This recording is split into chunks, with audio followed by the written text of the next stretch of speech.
Hello friends, Heidi here from Rain Country. God is good all the time, and I'm here today to talk about the benefits and uses of lilacs. If you already had a bunch coming in and hopefully they're not done for you by the time you see this video, please make sure you start gathering and using those if you have not already. Unfortunately, because last year was the first year I got flowers and I only had, I think, 2 big clusters, I don't have a lot of my own photos, just a few to share with you. So most of the photos you're going to be seeing in here are actually images of lilacs that I gathered from the internet, just so you know up front.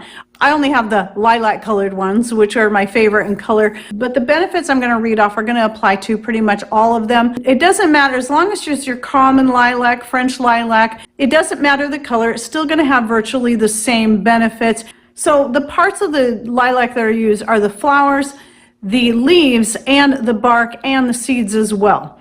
But obviously, if you're gathering the flowers, you're probably not going to be gathering the seeds. So that's going to be me. I'll be using the flowers, not concerning myself about seeds. And before I get started on my list, I want to let you know that when I gather this information, I take it from very many sources, some medical-based sources, natural-based sources, as well as the NIH, because you can find a lot of really great information on there too. I like to compile everything so I can make sure I'm getting the most well-rounded information from this.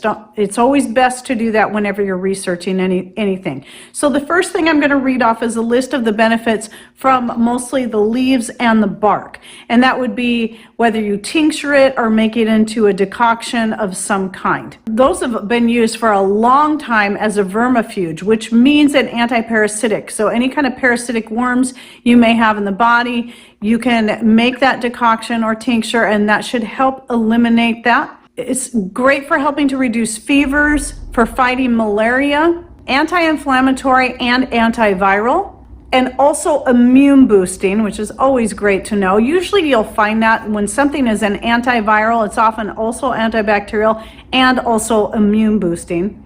Sort of like echinacea. Echinacea is antiviral and immune boosting, and so is astragalus. It's also good for helping to relieve muscle aches. I believe this would be in the form of a tincture or a tea, and also for cleansing the blood. It's also used like in soaks and stuff, can be good for sprains and bruises. So that would be something you can add to your foot soak along with your arnica flowers and your comfrey, which are also both very good for those. Now, one thing that can be found in all parts of the plant is, I believe it's pronounced guanidine. It is a compound that is very helpful in dealing with diabetes naturally. So the interesting thing about this, and this was the information I got from the NIH, is that that was the compound that was initially used. It used to be taken from lilacs to help with diabetics, that eventually, as Big Pharma always does, because they can make more profit off of it, they synthesized it, and that is the active ingredient found in metformin. So if you're already growing lilac, there's a much healthier, better, and cheaper way to help manage your diabetes. And by the way, I also have a video where I go over a bunch of other herbs, teas, and so on that you can use to help regulate your blood sugar levels. And I'll link to that video in the description box down below, as well as the whole playlist on herb profiles like the one I'm doing here. And I'll also be putting the playlist, which the diabetes one is found in,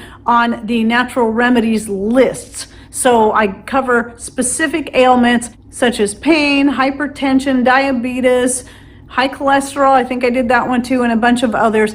And then in those videos, I give you a whole bunch of different herbs and other types of things you can use to help manage those things. So let's move on to the benefits of the flowers. So obviously the flowers have an amazing smell that is great for aromatherapy and reducing stress and anxiety, and even just to make you feel happy. The flowers are also used in malaria treatment. And then they are high in lutein, which is excellent for eye health. So it's very helpful in macular degeneration, cataracts, anything related to eye health.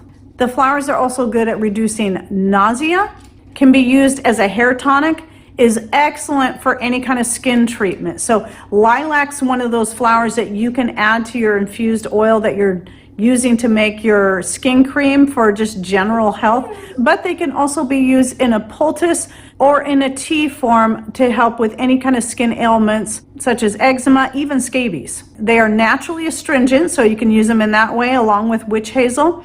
They're great for digestive health. They can be used alone or added to your cough, cold, and flu remedy because it's good at helping with all of those and at reducing edema. And I know there's more than that. Lilac was one of the ones that was harder to find all the many benefits, but I believe there's a lot more out there you could find if you do some deeper searching. But it took me a while just to be able to compile all this in one place. Now, some ways that you can use it. Since I didn't get a whole lot of flowers last year, I just used them to make tea fresh. And I loved it. It made a delicious tea, and just the smell of it alone and the flavor was calming, and it was enjoyable. And I always like mixing things up when I make my nightly pot of tea anyway. So it was really, even though it was short-lived because I only had 2 clusters of flowers, it was still this wonderful treat that I was able to get. And then I mentioned the infused oil for tincturing if you prefer. They can be used to make jellies.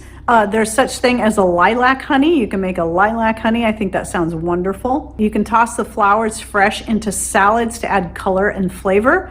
And a lot of people will use the flowers either fresh or candied as decor for cakes, pies, cupcakes, drinks even, cookies, and more. So whatever you think they would look good on, and hopefully I've gathered a few pictures up from the internet so you can see how other people have used them in decor, and they're just beautiful. I love lilacs. I love the smell. I love how beautiful they are, and there are many uses. So I'm so excited I'm finally getting more flowers. My plant is still young this year, so I can't wait till it gets big enough where I can just get tons to use both fresh and to dehydrate up. So remember, you can also use the leaves and the bark. The leaves are they have a very astringent flavor to them, the leaves themselves, but that would be something you would dry up and then tincture, I think would be the best way to do that. If you're already using lilac for anything, please share with us down below what your favorite thing is to use it for. Do you tincture it? Do you decorate with it? Do you add it to salads? Do you make teas?